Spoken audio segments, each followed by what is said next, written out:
भारत के लोगों के साथ साथ पूरी दुनिया के लिए एक दुखद समाचार सामने आया है। 11 दिसंबर 1935 को जन्मे भारत के 13वें राष्ट्रपति प्रणब कुमार मुखर्जी का देहांत हो गया है।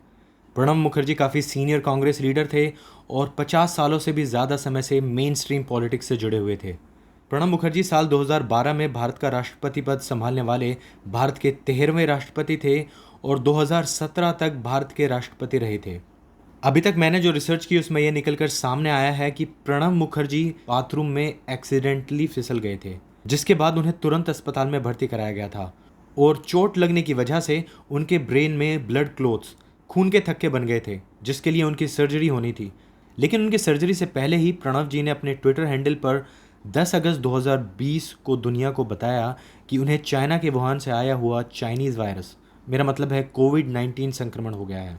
Army research and referral hospital जो कि न्यू दिल्ली में है, उसके अंदर ब्लड क्लोट्स निकालने के लिए प्रणब मुखर्जी की एक सर्जरी होनी थी। अपनी सर्जरी करवाने के बाद 13 अगस्त 2020 को प्रणब जी कोमा में चले गए थे, पर तब भी उनके शरीर के महत्वपूर्ण अंग काम कर रहे थे।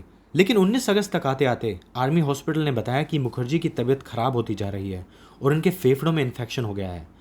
और 25 अगस्त तक आते आते उनकी किडनियां भी धीरे धीरे काम करना बंद कर रही थी और 25 अगस्त के बाद से उनकी तबीयत हर रोज़ बिगड़ती गई। 31 अगस्त 2020 को प्रणब मुखर्जी के बेटे अभिजीत मुखर्जी ने दुनिया को यह जानकारी दी कि प्रणब मुखर्जी का देहांत हो गया है। उनकी मौत सेप्टिक शॉक, जो कि एक मेडिकल कंडीशन है, आम बोलचाल की भाषा में बताऊं तो उनके फेफड़ों में पस भर गया था, जिससे उनका ब्लड प्रेशर बहुत ही कम हो गया था और उन्हें सांस लेने में बहुत कठिनाई हो रही थी।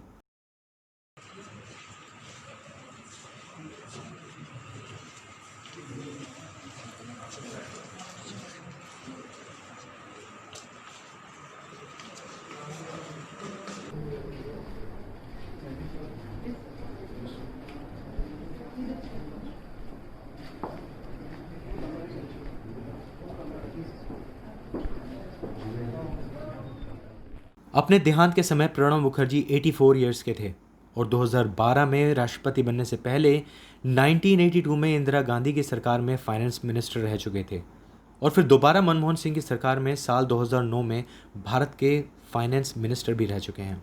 इसके अलावा जॉर्ज फर्नांडिस से पहले 2004 में भारत के डिफेंस मिनिस्टर भी प्रणब मुखर्जी ही थे। प्रणब मुखर्जी 2 बार देश के विदेश मंत्री भी रह चुके हैं।